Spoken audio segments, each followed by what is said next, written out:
Bonjour tout le monde. Comme je suis presque aveugle, ma sœur préférée va vous lire cet exposé. J'ai 92 ans et je ne suis pas gaga.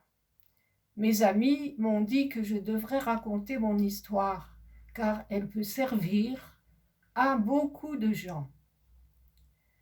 À l'école primaire, j'étais le premier ou le second en classe quand la fille d'à côté me laissait sa place. En effet, les filles sont en avance sur les garçons à cet âge. Vers 15-16 ans, j'étais dans une école secondaire après une pleurésie guérie par les premières pénicillines, mais j'avais des maux de tête, des brûlures d'estomac et une excessive timidité. Pour les médecins, c'est imaginaire et cela doit partir rapidement, ce qui était inexact.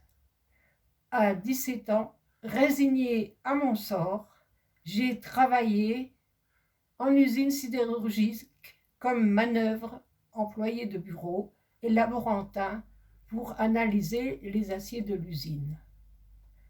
Vers 20 ans, j'ai lu un article sur un magazine féminin, Le Petit Écho de la mode, que recevait ma mère, couturière.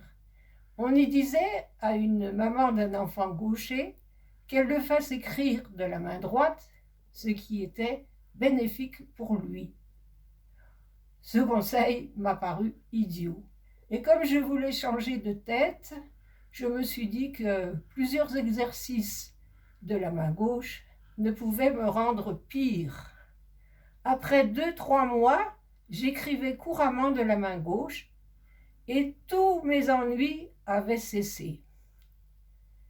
J'ai compris qu'à la naissance, la main dominante n'est pas forcément détectée.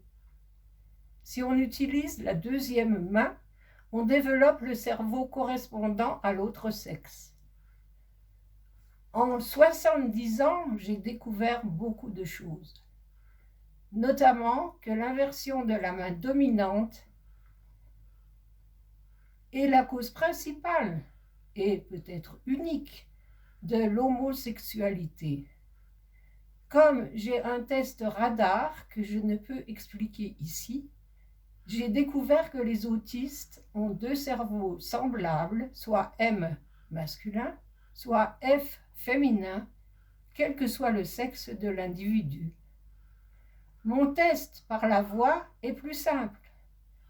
Tout le monde sait que la voix de la femme est en haut, basée sur les consonnes, et la voix de l'homme en bas, basée sur les voyelles. Dans le cas d'inversion de la main, les voix s'inversent. Johnny Hallyday, Julien Clerc et Claude François n'ont chanté qu'en haut. Les autistes ont une voix parlée centrale. Poutine, déclaré autiste par la CIA, a une voix timide en version originale. Les autistes peuvent chanter en haut et en bas. Leurs caractéristiques sont une grande mémoire double et la suite dans les idées. Cette dernière caractéristique est souvent une qualité, mais peut-être pas dans le cas de Poutine. On les connaît dans l'enfance, mais souvent ils arrivent à l'âge adulte sans difficulté ni trouble et sans savoir qu'ils sont à part. Dans toute cette situation, le mariage qui résulte de l'instinct est compliqué car la nature exige un cerveau M et un cerveau F dominant dans un couple. En général, les conjoints ont la même latéralité car il y a plus d'attirance.